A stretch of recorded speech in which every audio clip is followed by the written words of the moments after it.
here to introduce Jayaji. She's one of the most powerful speakers on Vedanta, which is the oldest management school in the world. Backed by a corporate experience and 40 years research on Vedanta, she motivates people to live happy and successful lives. She's well known for her discourses on the Bhagavad Gita for many years, and in India, in United States and the UK. Through the lockdown, she's conducted webinars on the Bhagavad Gita every Saturday on YouTube. And even today, every Saturday, we have the webinar going on. And she engages a younger audience with her program on values for teenagers, and her podcast on Spotify, which is called Gita for the Young and Restless. So here we are, and today she's going to speak on the power of surrender.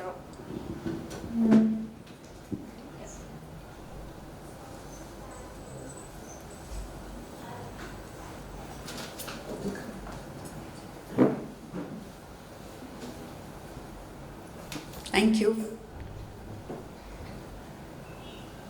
We belong to the culture, the country that is referred to as Bharat.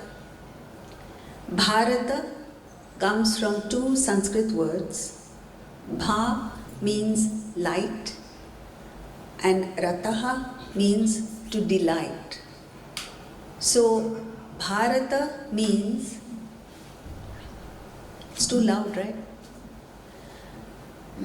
Bharata means to delight in, to revel in the spirit, Atman, God. Our genes are not meant for reveling in the malls of the world. Because,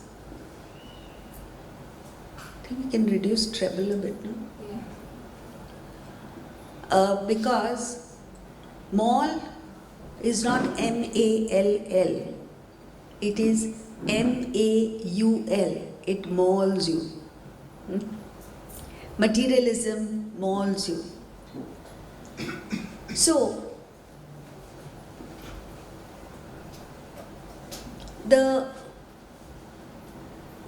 once we understand that this is the case, then how do we proceed? The word surrender has a negative connotation.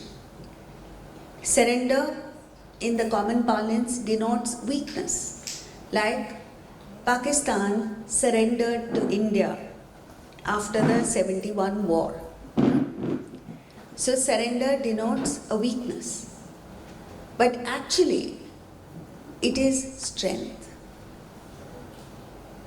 However powerful you may be, however wealthy you may be, as an individual alone, what can you achieve? Nothing. Nobody will give you time of day. But a person who identifies with the family, in every family you have one member of the family who's a giver, who accommodates people, who takes care of people, who looks after people. That person becomes the leader of the family. How? Because he or she has identified with the family, feels one with the family. In my family, for instance, we are a family of doctors, engineers, all intellectual people. People who have done PhDs, medicine, this, that and the other. One aunt of mine, she had not even done graduation. But she became the one member who brought the entire family together because she was a giver.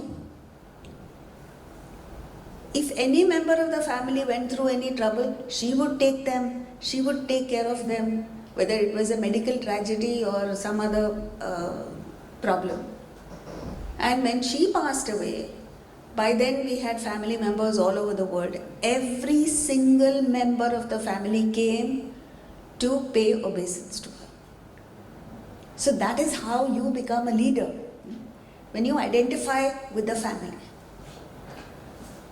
Go a step further, identify with the nation. then what happens? The power of the nation rests in you. You gain the power of the country.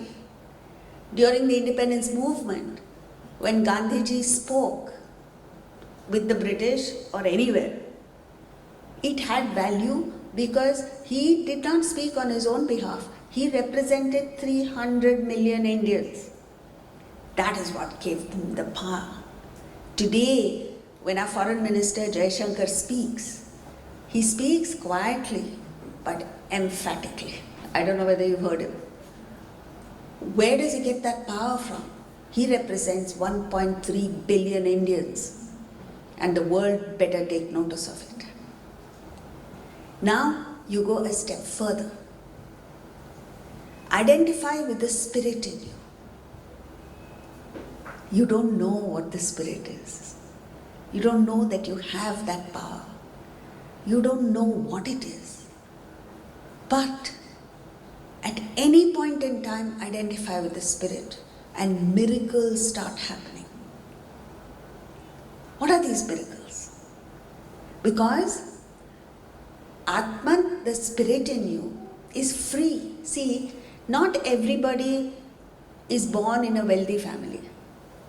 Not everybody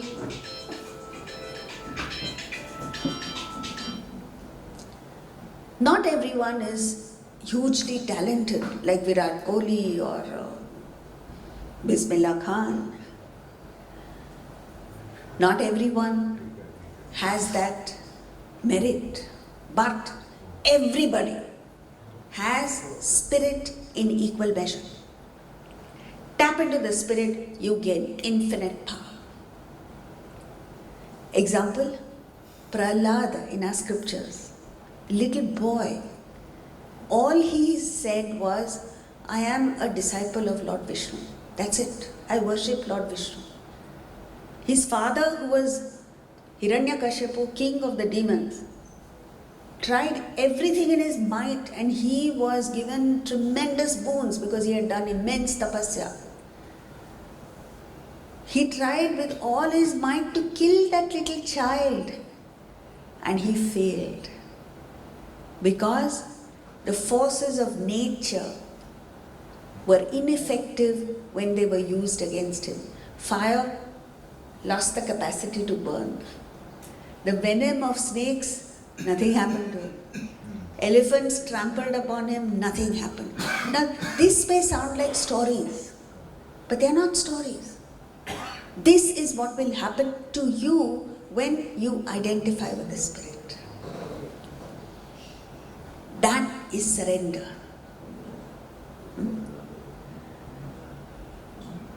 The 18th chapter of the Gita, verse 66 says, Sarva dharman parityajya mamekam sharanam vraja aham tva sarva papebhya mokshayishyami ma shucha. Means, you abandon all other dharmas and surrender to me alone. Mamekam sharanam vraja.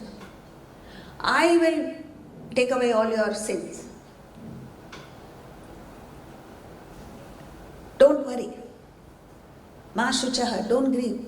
Don't worry, it will happen. I give you my word.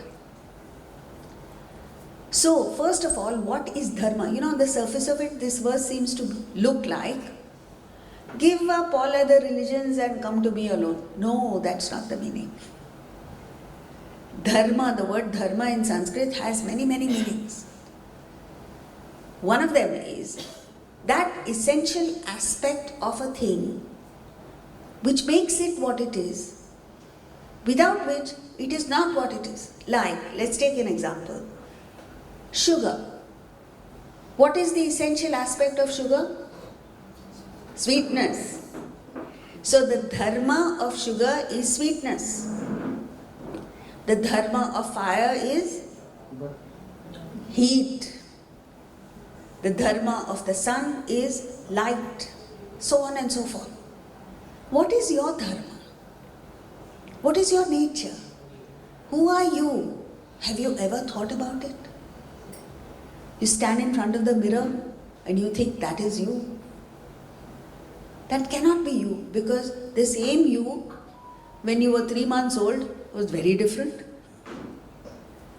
The same you as a teenager was different. The same you as a young adult was dynamic, different. I don't want to continue. But different, correct. So that can't be you. What is you? Now, all of us, all human beings, all over the world, consist of two essential components. One, matter, the other, spirit. Spirit we don't know. Matter consists of three components. One, physical body. You stand before the mirror, you see the body. Within which there are two wonderful instruments. It's called your inner personality, consists of the realm of emotions, love, jealousy, affection, hatred, so on and so forth. That's one aspect, likes and dislikes, impulse, irrational. That is the mind.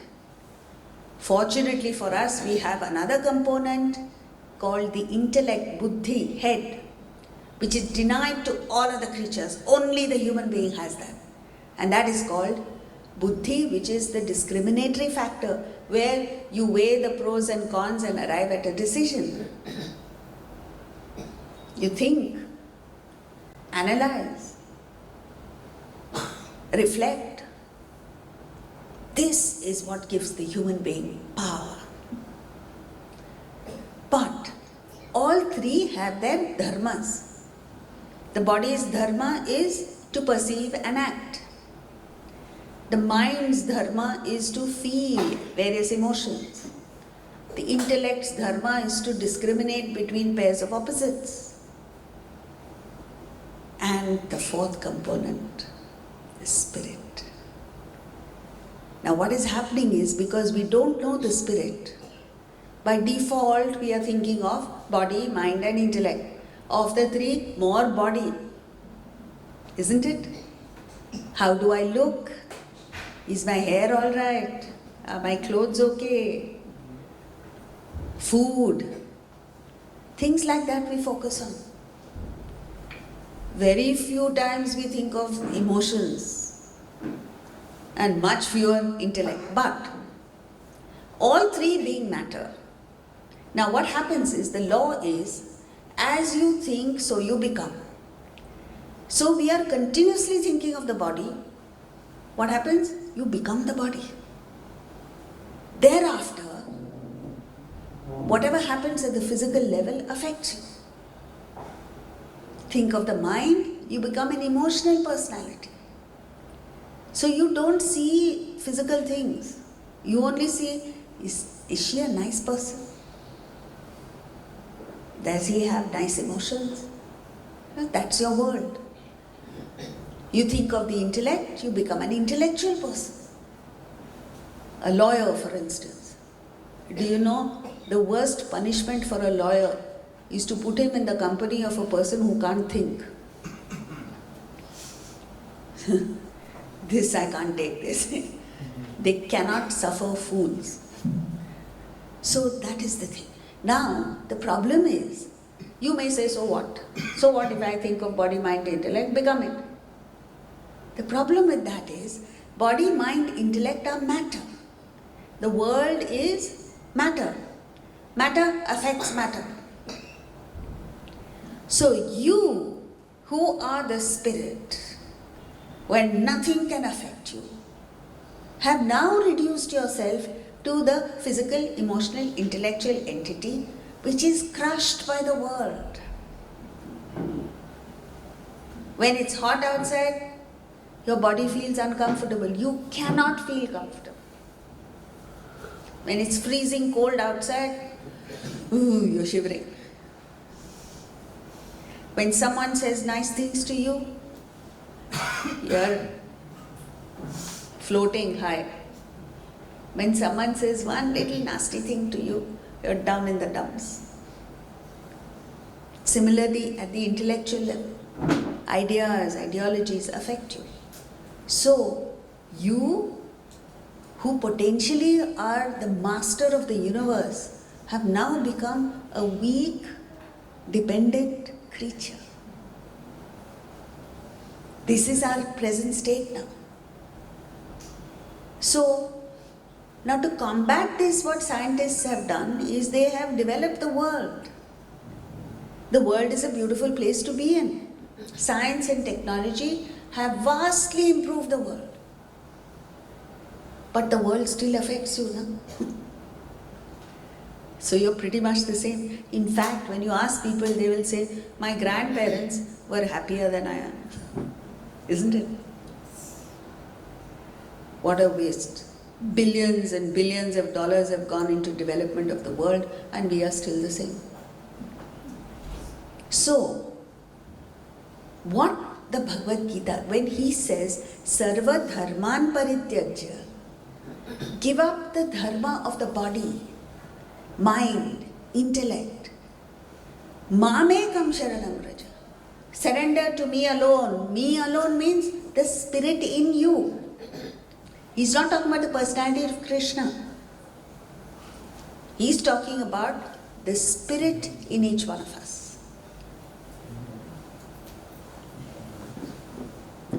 So, you give up the dharma of the physical body, you give up the dharma of the mind, you give up the dharma of the intellect, and take on the spirit. Now, what does this mean in our language? You go out on the seashore, on the surface of the water, you see little bubbles form. What is a bubble? A little bit of the seawater, a thin film of the seawater, enclosing a little bit of air. That's all. What is the surface of the ocean? Same, seawater and air. What's the difference? No difference. But you see a difference. The difference is in name, form, configuration. That is what the Bhagavad Gita says. The difference between you and God is just difference in nama rupa. A different form, different shape, different configuration. Then you assume an identity of your own. The bubble, it assumes an identity of its own. So, then what happens? The bubble considers itself different from the ocean, different from other bubbles. It starts feeling insecure and threatened. It looks upon other bubbles as competitors. Then it needs to swallow other bubbles, become bigger and bigger. And then what happens? It bursts. When it bursts, what has happened? Nothing has happened. The water is the same. The air is the same. It's just a different perspective, a different viewpoint, a different angle of vision. But that is the problem. You identify with the bubble, you are in trouble. It's as simple as that. Similarly, friends, when you have this body, mind and intellect, where you have, it's that enclosed, what have you enclosed? A little bit of hava in you, that's all. It is that hava that is causing the problem. Hava means ego, that I am separate from others. The moment you consider yourself separate, you feel insecure, you feel threatened, you look upon other people as opponents, not as partners, as enemies, not friends, as competitors, not collaborators. The Bhagavad Gita emphatically says, there are no enemies outside. All your enemies are inside you, within you. So what are you looking at others as competitors? But that happens. It's like you're a bubble and you've identified with the bubble. While you are an individual with the body, mind and intellect, All you have to do is identify with the spirit in you, which means what?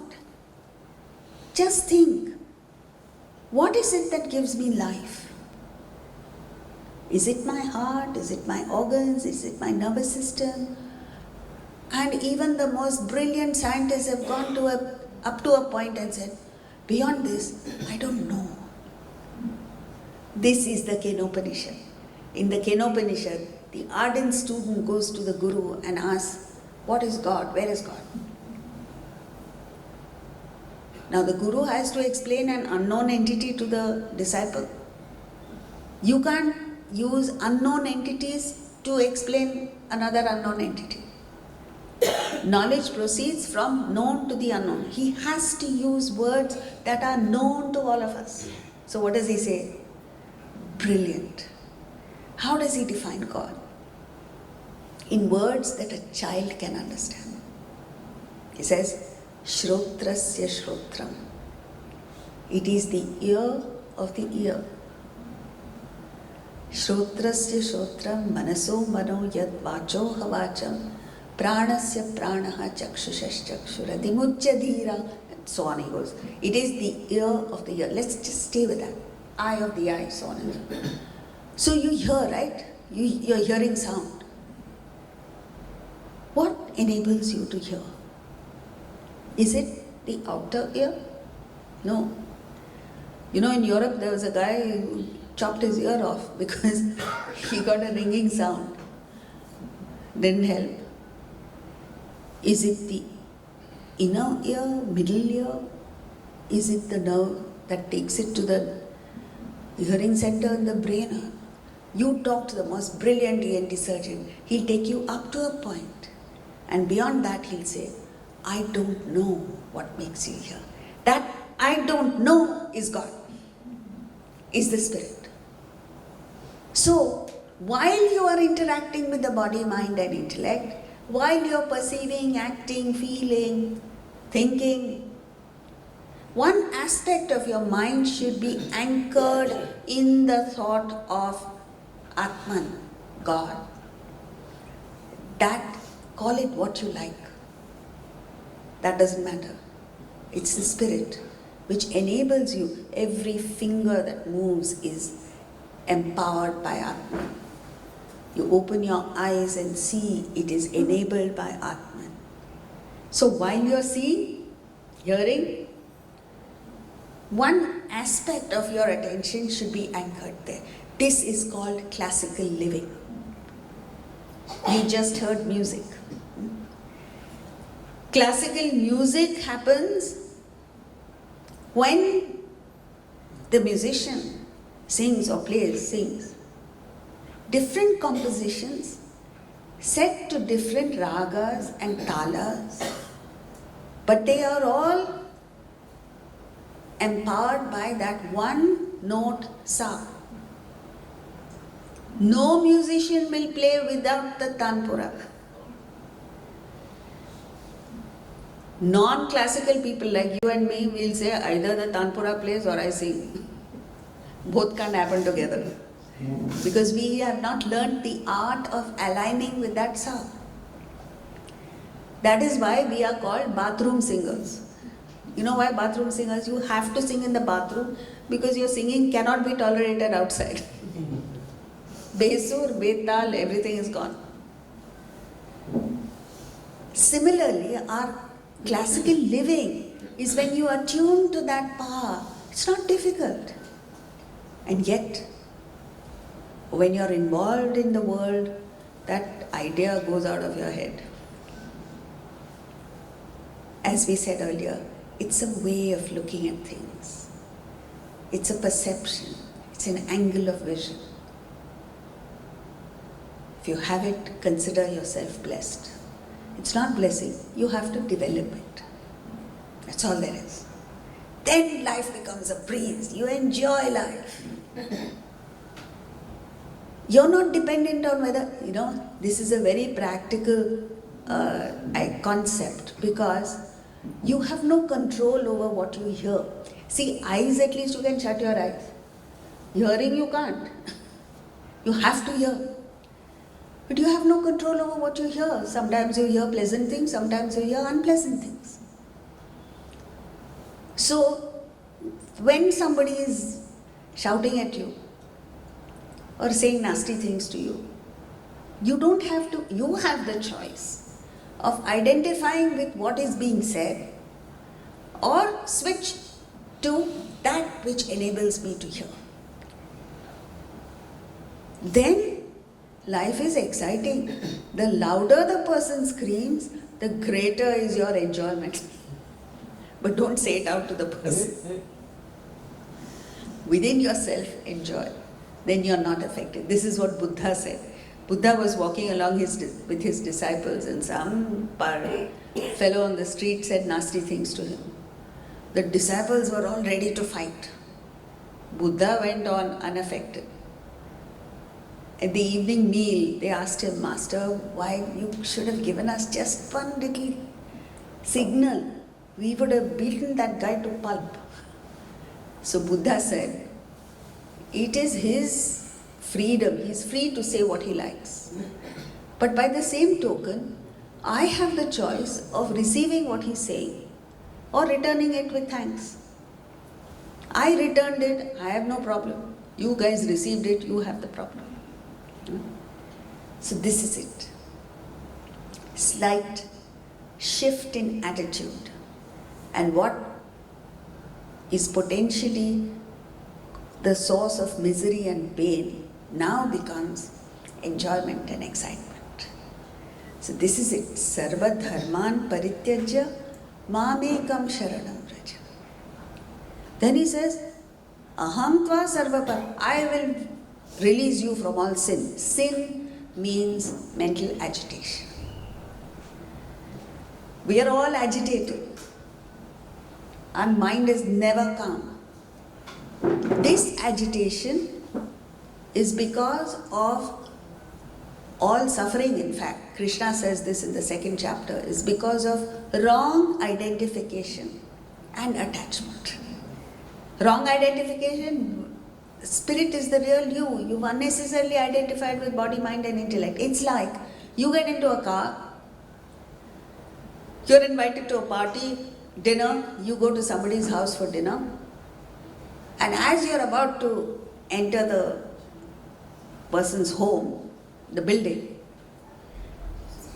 the car gets a slight scratch. Now, in Mumbai, you know, scratches and dents are part of life. If the car gets a slight scratch, do you go to the hospital and say, it's hurting? No. Why? Because however much you may be attached to the car, you understand the car has got a dent, not me. I am immaculate in the car. Similarly, a master understands the body is like body, mind and intellect are just like the car. The body in fact is like the car. Body takes you from place to place, car takes you from place to place. When you have the right identification, that is with the spirit and not with the body, whatever happens to the body does not happen to you.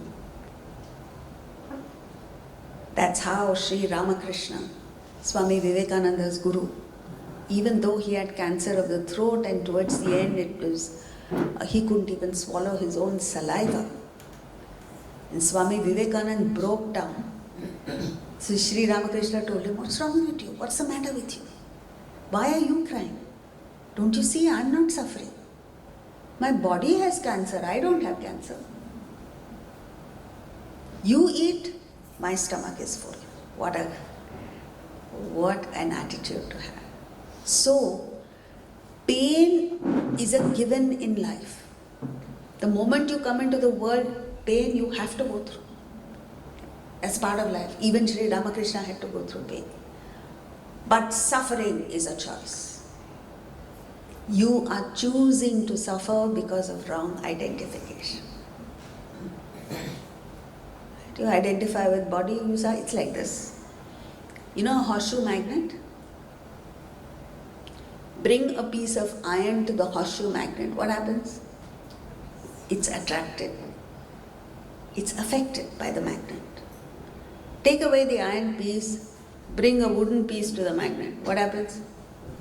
Nothing happens. The magnet does not have the power to affect the wood. Now do something interesting. Tie the wooden and iron pieces together. Bring the combination to the magnet. What happens? It gets pulled. Attracted.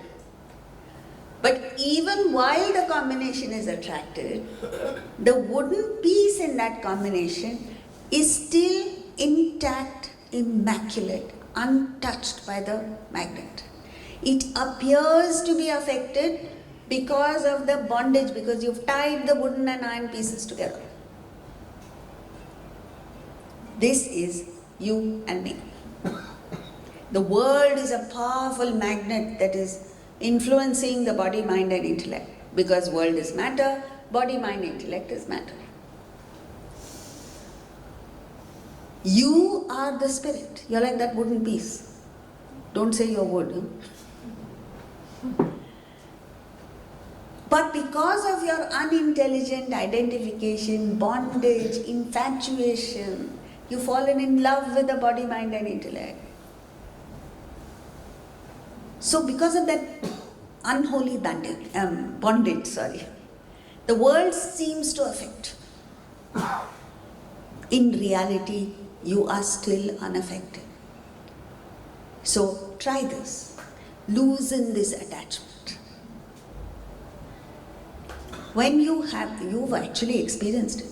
When you have a headache and you have a very important business meeting, you go through that meeting. While you are in the meeting, your mind is focused elsewhere. You don't even feel the headache. The moment the meeting is finished, again headache starts. What has happened? You're temporarily disconnected from the body. You don't feel the headache.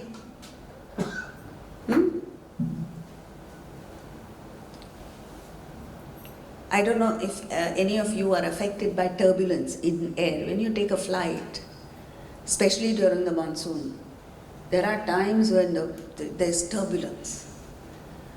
And you feel you've left your stomach behind and your body's gone down. No? And at the peak of turbulence, you're feeling queasy, you're feeling uncomfortable. At that time, powerfully tell yourself, I am not the body, I am Atman. You know what will happen? You don't feel the turbulence. Temporarily, just for that moment. Here he's talking about complete switch in identification. So that gives you the power. Because you're independent of the world. Nothing in the world affects you. That's the goal. You must work towards it. So first is you must be aware how dependent you are. Emotionally also. If the husband or wife smiles, you are happy. The husband or wife does not smile, you are unhappy. Maybe he's not well, maybe he didn't sleep well. Why should you be unhappy? If the children are healthy, you are happy. If the children are slight, sneeze, the mother falls ill. This is part of growing up. No, you have not grown up without cold and cough. Isn't it? It's part of growing up. You build your immunity. That doesn't mean you should make them. Like in America, they send their children to a place which has chicken pox so that the child may get chicken pox. That is stretching it. But if naturally the child gets, immunity is built up. So what? In my family, I have 3 brothers. There were 4 of us. Even if one child got flu, it was like a hospital ward. You're 3, so you're not, yes, almost there. So, that's what it is. Then you should tell yourself, I must not get affected. Then how to not get affected? You work yourself up. But what we are doing is completely foolish, which is, while we are getting affected, you add on more things by which you will get affected. Like, let's say you don't like your crockery break. Then why do you buy expensive cutlass and put it all over the place? And you have children in the house. Is guaranteed something or the other is going to break. So anything that is breakable, remove till they grow up. Simple. Similarly, your heart is breaking every now and then. Protect yourself. By doing what? Little distance, slight distance between you and the mind. Then you develop that objectivity, like Sri Ramakrishna said. Yes, the mind is hurt, but I am not hurt. And don't fall in love with it. Now, not only that, we relive that experience again and again. Then you post it on Facebook and what is that other thing? Instagram and all that. And you relive that misery in your mind. So all put together it becomes unbearable. See, if I were to ask you to hold this in your hand, would you be able to hold it? Of course. But you didn't ask for how long? Huh? Suppose I were to say half an hour. Half an hour you'll feel little. 2 hours? At some point you'll say impossible. So is it with grief. When pain hits you, even the intense pain, you can bear it. Do you know cooks, how they manage with people who are cooking all the time? They can lift hot vessels effortlessly. You and I will get burned, but they've learned the art of dealing with hot stuff.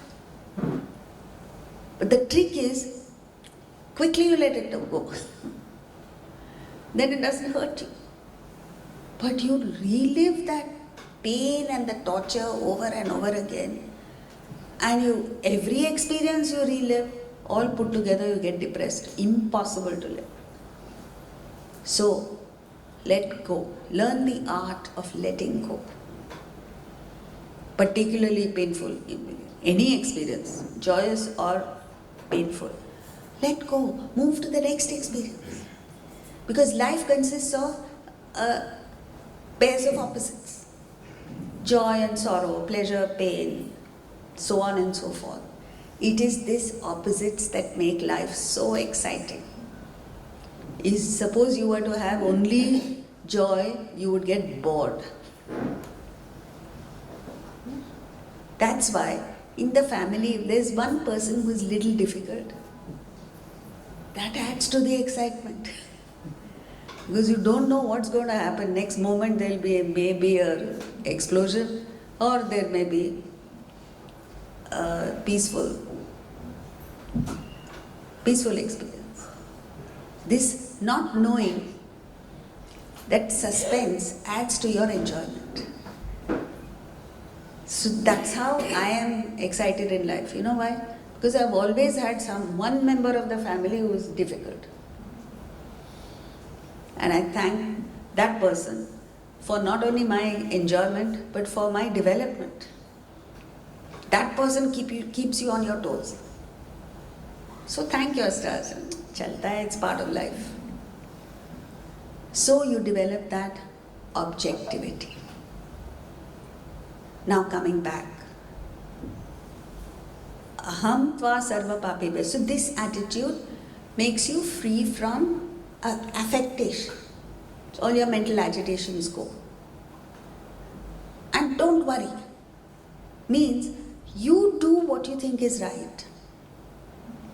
You do what you think your duty is. You follow your goals. Do your best and leave the rest. Is an outstanding example from Shakespeare in Julius Caesar. Brutus and his gang assassinate Julius Caesar. He's dead. His body is lying there. Mark Antony, who is a true friend of Julius Caesar, is incensed. He's angry because this Brutus has not only killed him, but he has gone and told the whole public that I killed him because he was ambitious. Brutus is heartbroken, but he pulls himself together and says, the one thing I owe Julius Caesar is to clear his name. So he goes and asks permission from Brutus to speak at Caesar's funeral. And his oration, Mark Antony's oration, famous, is all of maybe a few minutes, 10 minutes. But in those 10 minutes, he gets the crowd with him. And he gives it all he's got. Once he's done, he tells him to himself, he soliloquizes, he talks to himself and he says, now let it work. Mischief thou art afoot. Take thou what cost thou wilt. He says, I've done my bit. Now whatever happens, happens. He doesn't join the gang. He doesn't hate Brutus. He doesn't want to kill Brutus. He understands his role is just to clear Caesar's name. Similarly, friends, we all have our roles in life. Play your role to the best of your ability and exit when the time comes. Don't get stuck there. Don't get involved. Don't say, this must happen. It cannot happen. Because the result is dependent on so many other factors over which you have no control. That's why in the Lord's Prayer it emphatically says, thy will be done. Not my will. My will not happen. It is God's will that will happen. And that God's will I accept as prasad from the Lord. What a fine thought it is. That result of my action may be successful, may be failure, people may appreciate it, people may denounce it. I have nothing to do with that. I only have my work, and I will do every part of that work to the best of my ability. Sarva bhavena, says Krishna in the Gita. With all your being, give everything you got to the work, as if you're doing every action for God. Result, whatever happens, I will accept as prasad. That is why whenever there is a spiritual activity, prasad is distributed. That prasad is always nice, tasty, sweet. Why? Because the result, the outcome of your actions, if they are wholehearted, will always be positive.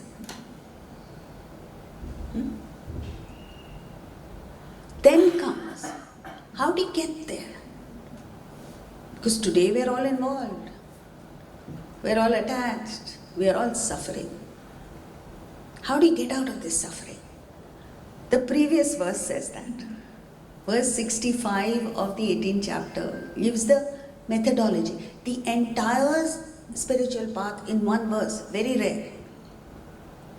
So what does he say? Fix your mind on me. Be devoted to me. Sacrifice to me. Mam namaskuru. Do a namaskar, means prostrate to me. And I will give you moksha. Don't worry. So that is it, that focus. Once you fix your goal, the focus must be there. An outstanding example of it, it's as if it was ready-made for me to share with you all. After Queen Elizabeth's death, this story came out. Not story, it's a fact. That she loved tennis. She always used to go and watch the Wimbledon live. You go there and watch the matches, particularly the final.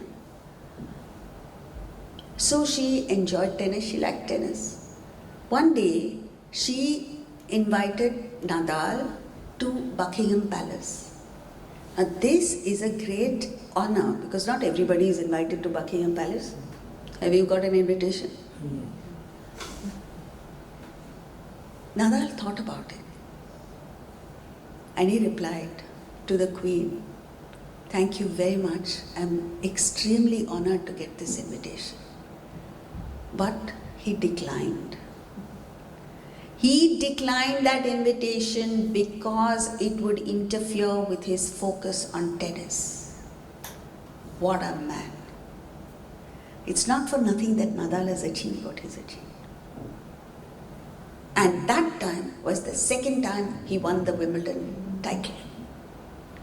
That focus must be there. First of all, we don't even have a goal. What are you working for? What are you living for?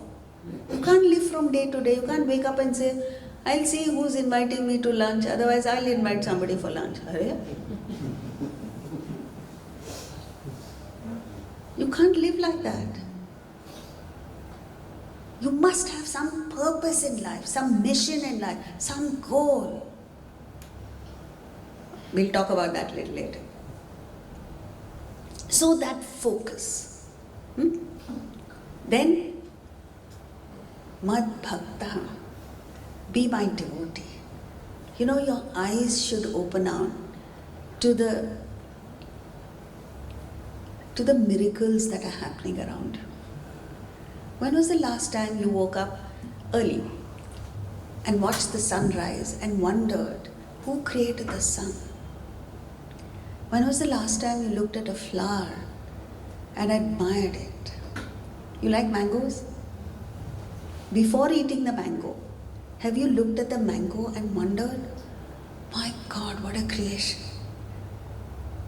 So you look around you, you develop this ability to see miracles happening around you. This is called Ashcharya. You're constantly in a state of wonderment. And then you develop this gratitude for the millions and trillions of things that you have been blessed with in abundance.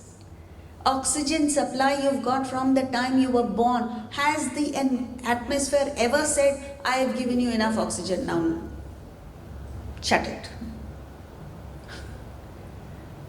You just simply breathe, you don't know. This 92-year-old Italian, when COVID started, he got COVID. He was put on the ventilator for, 2 weeks. And as he was, luckily he survived, as he was being discharged, he got the bill. He looked at the bill and started crying. So the doctors thought he didn't have the money to pay. So they were consoling him, doesn't matter, we'll see, we'll work out a way of. He said, that's not it. I have enough money to pay. I'm just thinking, for 2 weeks I was on the ventilator and this is the cost of the oxygen. I have lived for 92 years. I owe that money to somebody, right? Just because I got it for free doesn't mean. That is it, friends. We all feel deprived, right? You feel, if somebody were to ask you, how is life with you? You'll say, it's okay, but there's one thing missing.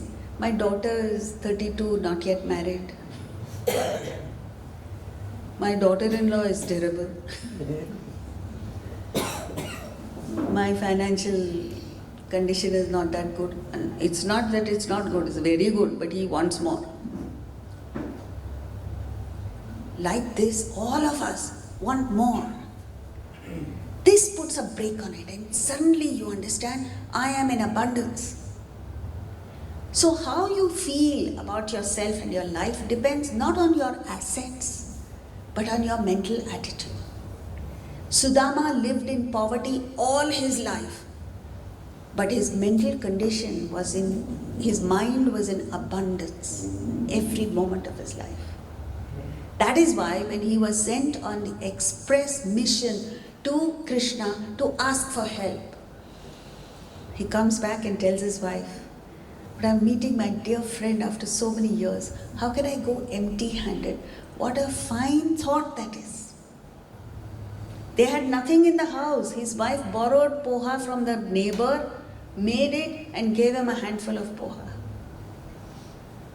And he goes there, he has a jolly, when you meet your old friend, school friend, what will you do? You have a jolly good laugh about the mischief you played on your teachers and the fun you had and the first party you went to and I don't know what else. They talked, had fun. Sudama left without asking. It's not that he had dementia. Asking was not in his DNA because he felt, he experienced abundance. This is the way we must be. How can you be like that when you're aware of all that you have received? Now, after a certain age, your knees start giving trouble. Don't sit there and complain, oh, my knees are trouble. 70 years of your life you had fine knees. Were you grateful for that? So stop complaining. Do what you have to do, but stop complaining. So that is Mad Bhakta, be my devotee. The bhakti is not going to a temple, church or mosque and praying there. I don't know what you pray for. And even that, you think of God to go and ask for things, isn't it? How many of us go to say, I've just come here to thank you, God, for everything that you've given me. Then you don't need to go to a temple, church or mosque. You can do it sitting at home because God is everywhere. And then when you develop this ability,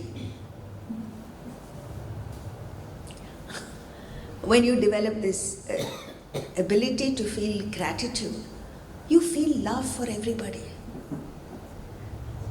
That is why the 12th chapter of the Gita gives 35 qualities of a bhakta, for devotee. The very first quality is one who hates no being. How foolish is it when you say, I love God that whom you don't know, and I hate my fellow beings. I hate the people that I am interacting with. I hate my mother-in-law, I hate my daughter-in-law, I hate my servant, I hate my driver, I hate everybody around me. And puja room I will go and swear love to God. It has no meaning. Says who? Krishna himself. One who hates no being. This is a very practical quality to have. Is there anyone here who has a pet dog? Nobody? Yeah. Suppose you invite people over to your house and one friend, the first friend who comes, doesn't know you have a dog. He walks in. How does your dog react? He wags his tail, goes towards your friend, licks him, showers him with affection. Second friend, afraid of dogs. Same dog, now see the reaction. He snarls, growls, barks and goes menacingly towards that friend. First of all, he's afraid, he gets a heart attack. What is the difference? You might say, oh, the dog likes this person and doesn't like the other person. No, it is if you love dogs, the dog responds in like manner. If a dog can sense and respond, how much more must it be with human beings? So in the morning when you wake up, make sure you're not going out into the world snarling at somebody, growling at somebody, barking at somebody. Because then you will get the response in like manner. Go out liking people, feeling for people, smile at people. I go for a walk on Marine Drive. Because the same people walk every day. So you know them. But they refuse to smile at you. Right? I don't understand why. What's wrong in just smiling?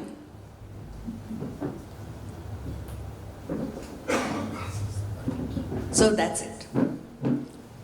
Then the third, sacrifice for me. Sacrifice for me is that once you fix a goal, whatever you do must be for that goal. Otherwise, you're wasting your time. You know, in all gyms, or what are they called? Gym, right? You see the subscription rates very interesting. Daily, monthly, yearly. Yearly is very cheap. You know why? Because they know you're not going to come. Isn't it true? So the maximum is per day. Because today you'll go, there's no guarantee you'll go after that. There's no consistency. I don't know how many of you seen this movie. What is that? Kon Praveen Tambe, no? Have you seen that movie? Oh, what a movie. It's a fascinating movie. It's about the real life story about this guy called Praveen Tambe. All he wanted was to play in the Ranji Trophy. Delightful movie. And his mother says, this guy is mad after cricket. Let's get him married, at least then he'll come to his senses. So they arrange a match for him. So he's meeting this girl for the first time with the intention of getting married, or at least potential wife. He can't think of anything but cricket. He's talking to her about cricket. And she's just fascinated. So, what is this guy who's just he's meeting me to marry me and he's talking about cricket? So it's like that. And ultimately, somehow or the other, see, when you have that focus, the forces of nature help you. So finally, Rahul Dravid picks him up and says, this guy is a good cricketer. And that's how he gets into the Ranji Trophy. Ranji Trophy is not like Test cricket. But still, that was his goal and he achieves it. So that single-pointed focus on the goal transforms you. Hanuman was a monkey. Monkey represents the mind because the monkey and the mind share two qualities, asthira and chanchala. Asthira, the monkey is constantly flitting from one branch or to another. That's why the monkey's cage in a zoo is the largest. It needs that space. And chanchala, even at one point it is scratching itself. Mind is like that. You're sitting here, but in these few minutes, your mind has already gone all over the place and come back. That's why in between I give a story, some distraction, then you'll come back. That mind, that Hanuman, the moment he set his eyes on Lord Rama, became single point. And that single pointedness gave him that power. What power Hanuman had. And what bhakti. So when somebody asked him, what is your relationship with Ram? He said, Deha bhavena dasosmi. When I look at my body, I am your servant. Jiva bhave tvadamshaka. When I consider my mind and intellect, I am a part of you. But atma bhave tvamevaham. When I consider the spirit, you and I are one. What a statement. So, in short, that focus gives power. You must have that focus, whatever you do. You know, there's Eric Liddell. I'm giving you various examples from the Ramayana, thousands of years back, to modern life.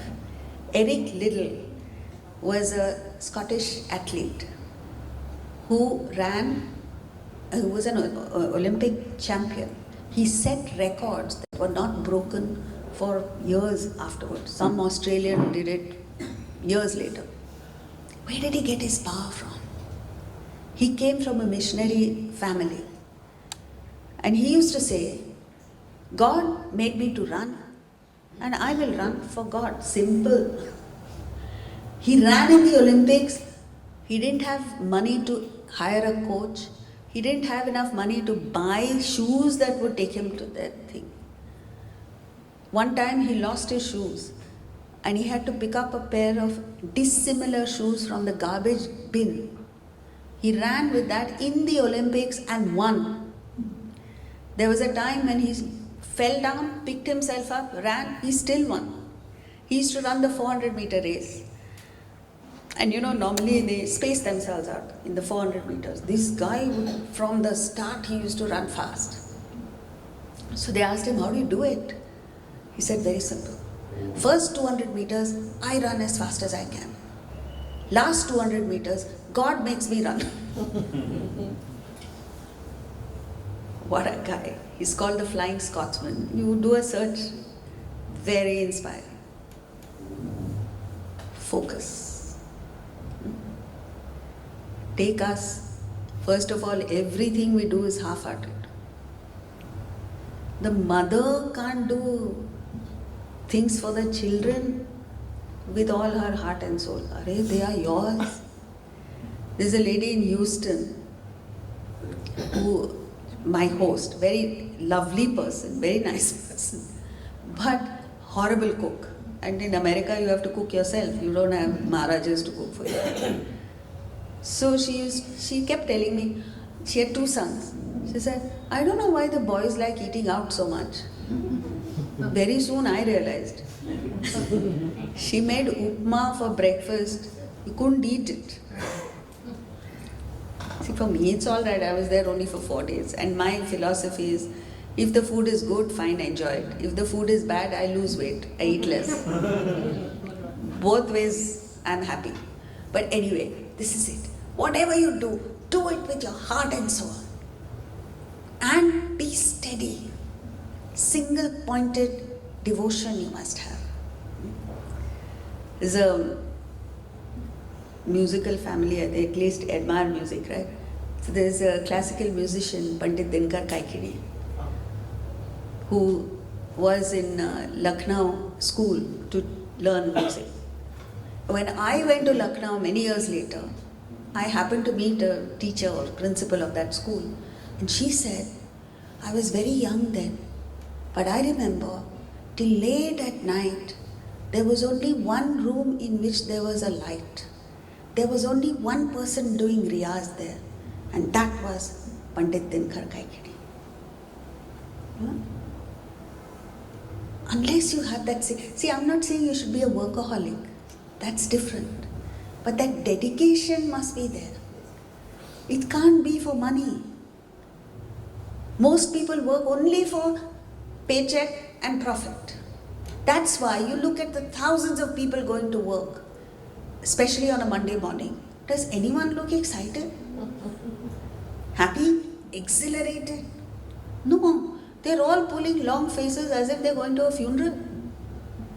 The bigger the car, the longer the face. But take up people hanging out of trains, standing all the way from, Nala Sopara to Churchgate. They step out of the station full of life, energy. Sometimes you wonder, where do they get their enthusiasm from? And here we are, difficult to smile. Because you have no purpose in life, no higher goal. You can't live like cockroaches and ants. What is a cockroach's life? They are born, they grow, they eat, breed and die. What are we doing different from what a cockroach does? Think. Same thing. No wonder you're bored. This doesn't mean you need to do something different.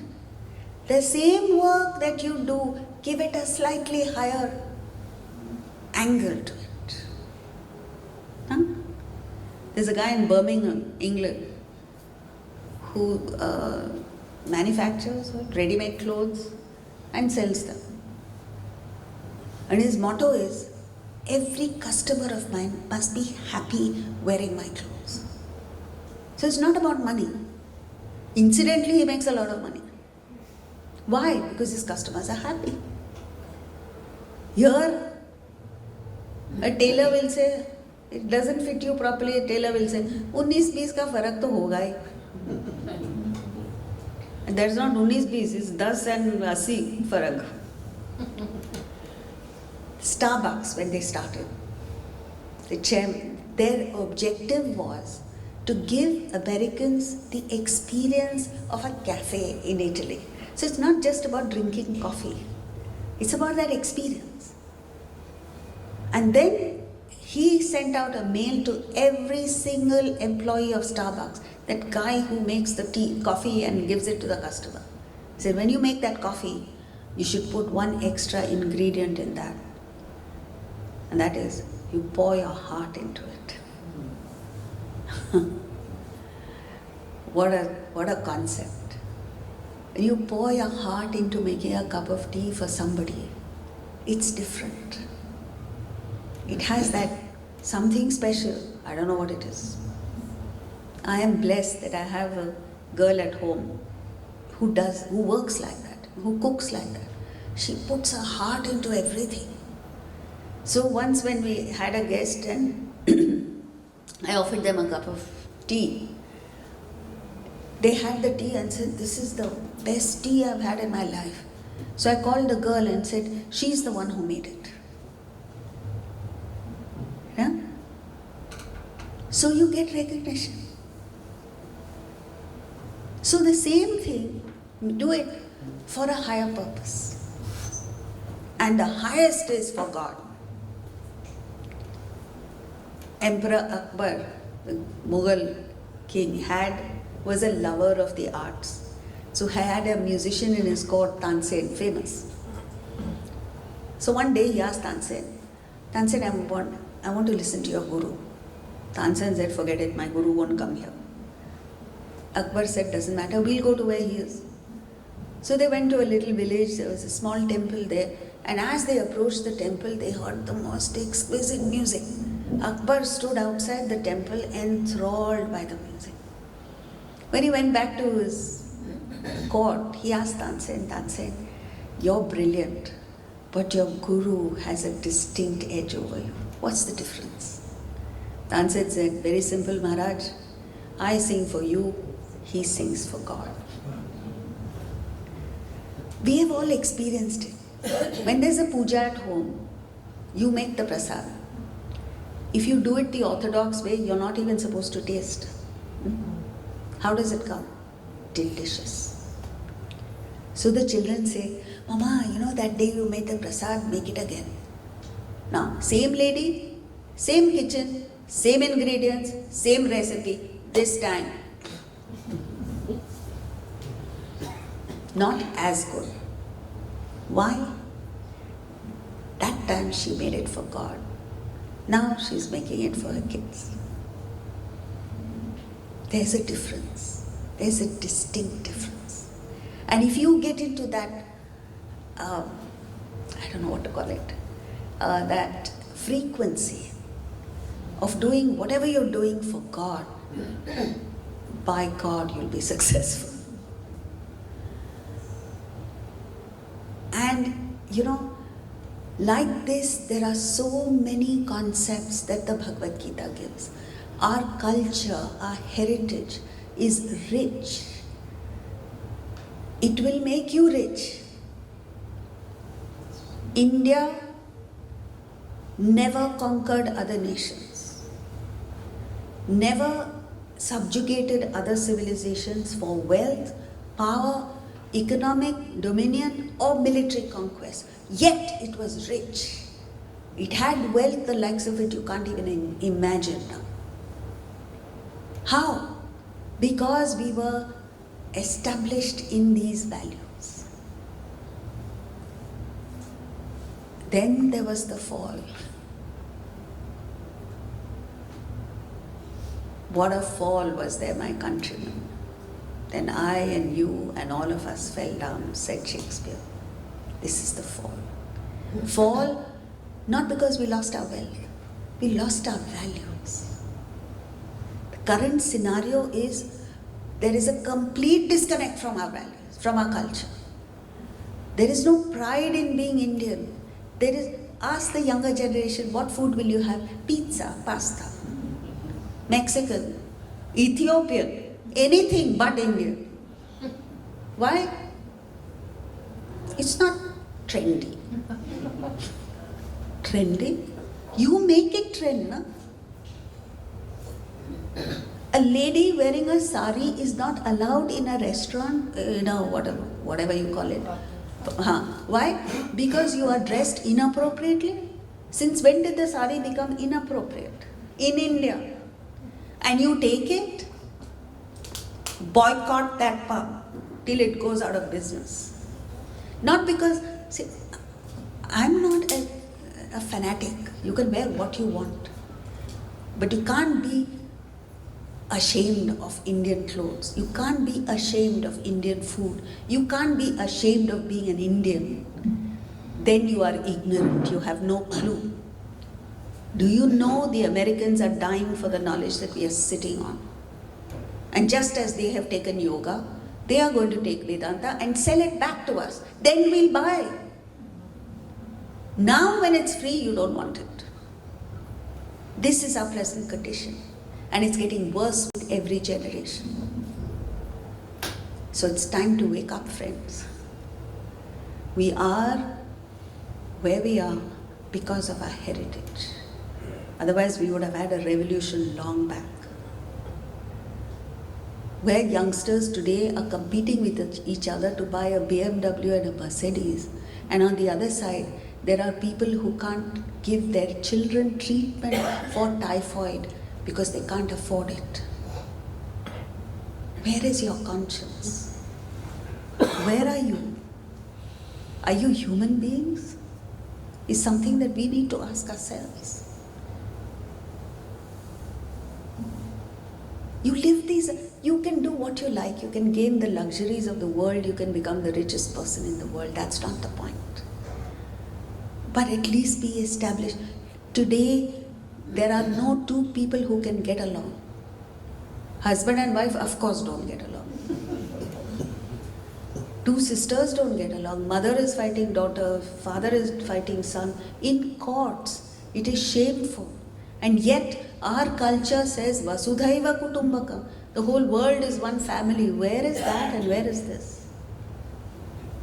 I am constantly being asked, what do I do? Separate? From my business partner, though, of course. Separate from my husband, separate from the larger family. Where is the future of family-held organizations? If you can't get along with your brother, what family-held organization are you going to run? So the wake-up call. And yet we have the potential. We are just asleep to it. That's why Kathopanishad says, Uttishta, get up. Jagrata, wake up. You've been in slumber for far too long. You've been sleeping for far too long. It's like Gulliver. You know Gulliver's Travels? He got swept ashore. He was fast asleep. The Lilliputians came and painstakingly nailed him down. They thought they had nailed him down. What happened? He woke up and just got up. He didn't even feel the things tying him down. Right? You and I are like that. You appear to be tied down because you are asleep to your potential. When are you going to wake up? Most of us are way past a half century, right? Of our life. I'll end with just one story and leave the rest to you. But I'm hoping that at least one idea from what we've discussed will prevent you from sleeping tonight. Not that it gives insomnia, does it? But just the fact that, what am I doing with myself? That should come to you. In a state, there was an old king, he was 80 plus. He didn't have children. He wanted to appoint an heir before his death. So he decided, I'll be fair to all the citizens. So he started an amusement park like Disney, much better than Disney. And he announced to all the citizens that that amusement park will be open for 1 month. And in that 1 month, the king would be present on the premises throughout the time, from the time the amusement park opened at 8 a.m. till the time it shut at 8 p.m. The first person who recognizes the king will be the future king. Very simple, everyone knew what the king looked like. So they thronged to the amusement park. Who didn't want to be king? But the problem was, the amusement park was so enticing, so entertaining, so captivating, that by the time they had gone through one show, one game, they had forgotten why they had entered the amusement park.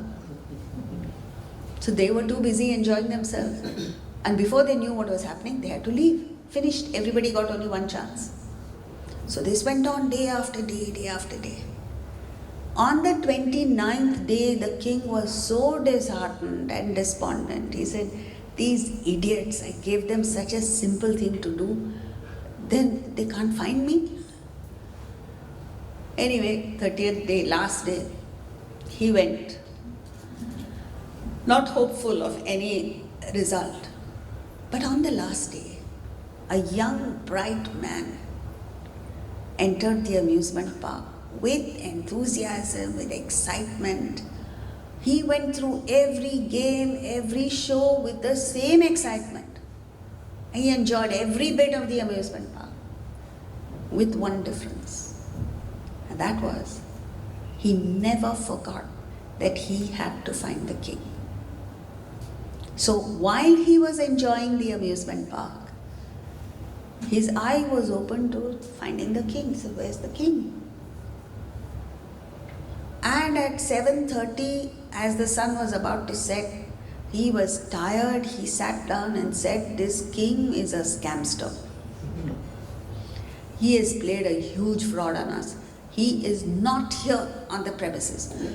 Emphatically, with confidence, he said that because he had looked for him everywhere.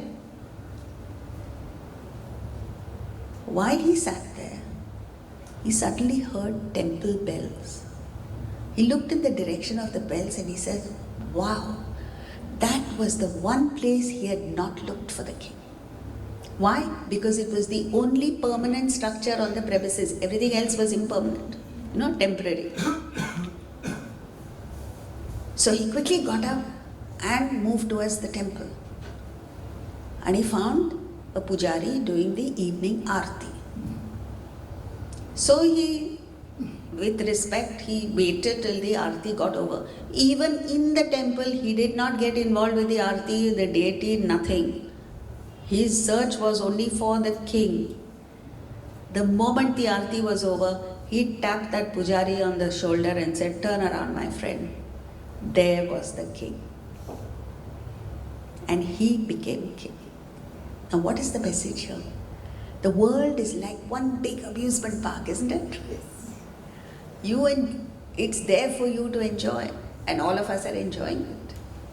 But the message is, enjoy it by all means, but don't get lost. Never forget the purpose of your coming into this life is to find the king and become the king. Like Swami Ramatirtha said, what does that mean? What does finding the king mean? Swami Ramatirtha in 1902, when he was addressing American audiences, made this statement. See, we all have some life-changing moment in our life, right? One quote, one statement, one experience that changes your life. Swami Ramatirtha's life-changing statement for me was, if you're not happy as you are, where you are, you will never be happy. I read this when I was 22, 23 years old. I was newly married and there was something that I wanted to change around me. I was hell-bent on it. And I read this statement that was like pulling the carpet from under my feet. I said, either he's right or I'm right. And in youth, however arrogant I may have been, I couldn't bring myself to believe that I was right. So I said, theek hai, let's go with it. I changed plans completely. My life changed that moment. So, how did I come to this? Life changing. Life changing. Yes. So, everybody's life changes if you are open to that. See, I could have read it and moved on, but you have to be open to that. It's like the rhyme of the Ancient Mariner by Samuel Coleridge. It's a beautiful poem. It's about a sailor who goes out on a voyage and meets with various experiences. First, he was very accommodating, very loving towards his sailors and everyone, and life went on smoothly for him. Suddenly, for some reason, he decided to dislike. So, he hated that friendly bird, albatross. He shot the albatross, and all his sailors went against him. From that came the saying in English, you have an albatross round your neck. So what the sailors did, that dead albatross they put around his neck. So with all these experiences, he learned the technique of living. He learned how to be happy. And he changed his attitude and everything went well with him. The ship started sailing and he came back to shore. So the poet is trying to say he gained enlightenment. Now he wants to share his experience with people. So who does he catch hold of? By then he is an old man with a beard, thin, skinny. So he catches hold. There were 3 people going to a wedding, 3 wedding guests. He catches hold of one and starts his narration. There was a ship, quoth he. That young man is terrified. He says, who the hell are you? Why are you holding my hand? Let go of my hand. Can't you see? The wedding is set, the guests are met, and I am next of kin. So the Ancient Mariner lets go of his hand. He holds him with his glittering eye. The wedding guest stood still and listens like a 3 years child. The mariner hath his will. Finally, the mariner gets his way. And that wedding guest who's going to the wedding now takes turns, right about turn, and goes back with the Ancient Mariner. So, don't get scared. You don't have to go anywhere. It's just a way of thinking. And if you, from any of these ideas that have been presented, like one concept, one idea, one thing that has struck you, go home with it. Think about it. Apply it in your life. Experiment with it. And when you see that it works, your life will change. This is your life-changing moment. Right? So, what is the action that we need to take? Otherwise, you will say a very nice lecture, namaste, and gone, finished. That's the end of it. There has to be some action. What is the action? Fix a goal for yourself. What do I want to achieve before I die? Give yourself a reasonable lifespan, whatever it is. 5 years, 10 years, 15 years, 30 years. We really don't know, but you give yourself. And then say, in these years, what do I want to achieve? That goal must necessarily be beyond your selfish, self-centered interest, meaning an unselfish goal. Slightly beyond your selfish concerns. So in other words, it's not just about money and name and fame and I don't know what else you want for yourself. Something that I want to contribute to others. And then work out an action plan and start work. However small that goal may be. You don't need to change your vocation, you don't need to do anything. Just whatever you're doing, change your attitude. That's it. When you have this attitude of giving, things start happening. Just the attitude. The first thing that happens is, it's a law, when you give, you gain. You know Beats? Have you heard of Beats, the company that makes earphones? Two partners, one was Dr. Dre and the other guy, I forgot his name. Both of them admired Steve Jobs. So they went to Steve Jobs and said, we want more people like you. Why more people like Steve Jobs? Because he seemed to have an incredible combination, almost impossible combination of, number one, he had a good design head. Means, see, every Apple product is good looking. Second, technology. He was an ace at it.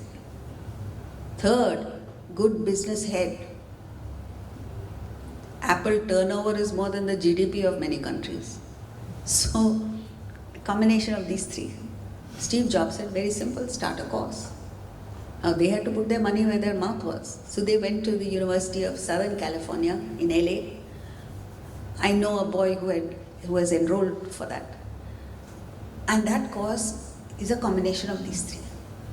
But they had to put in money. Each of them gave $30 million, donated to the university to start the course. This was in 2014. In less than a year, 2015, Beats was bought by Apple.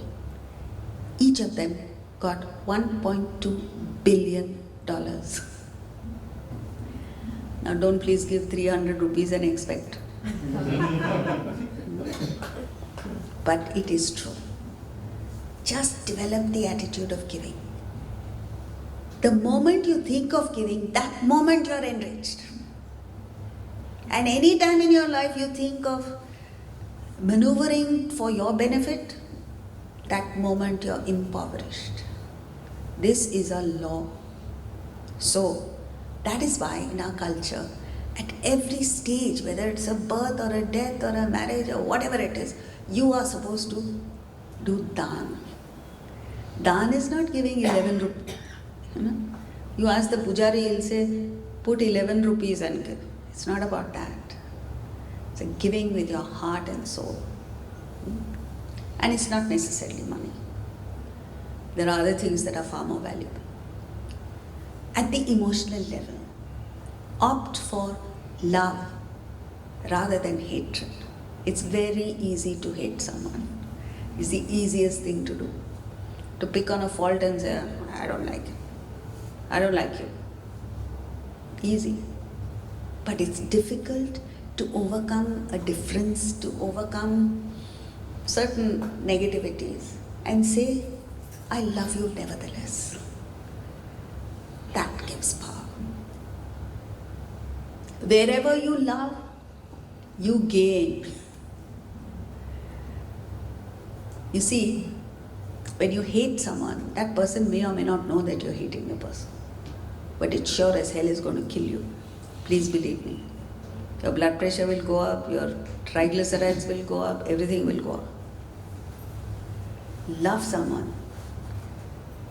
The person responds. We said even a pet dog responds. What do you think a human being will do? And you form, it makes for success. You know, when I was little, the highlight of our summer vacation, in those days you didn't go to Turkey and Timbuktu for your vacations, you went to your Nani's house, correct. Nani's house, the highlight was papad making. You remember that? So all the ladies of the community and larger family, 20, 25 ladies used to get together and make papad with laborious procedure. But it was the fun time of our life, highlight, because we were also included, we were kids. We had the very important task of taking the papad to the terrace, drying it and bringing it back. So it made for success. The moment this collective feeling went, this oneness went away, papad making stopped. Now you buy lijjat papad, no comparison. You build strong teams, even in corporate entities. Shivaji had a wonderful experience because he treated his own people as his brothers. So he had his trusted lieutenant called Tanaji. So when the Mughals had captured an important fort, his mother was the strategic thinker. Mother called him and said, you get that fort back. It was tough. He couldn't think of a better person than Tanaji. When he called Tanaji, Tanaji was busy preparing for his son's wedding. He dropped everything and ran to Shivaji. Shivaji said, get that fort. So I'm just making it short because we're running out of time. He got his 50 people together, went and captured the fort, but he lost his life. So when word went back to Shivaji, he was heartbroken and made the famous statement, Gad ala pan Simha kela. He got the fort, but the lion is gone. This would never have happened if they had not been like brothers. See, the beauty of our culture is to treat a non-brother like a brother. And now we treat brothers like strangers. And the third is, never forget that everything in the world is impermanent. It will come only to go. Best and the worst. So when good things come, enjoy them. But be prepared for them to go. When bad things come, don't go down in the dumps, because the one thing you're guaranteed is it will go. COVID went, right? Or at least is going. We would never have been able to meet like this last year, year before last. We're meeting. So, these three things. First of all, fix a goal. Then give, not take. Love, not hate. Impermanent. Nothing is permanent. These four things you remember, apply, your life will change. You will transform from an ordinary person to an extraordinary person.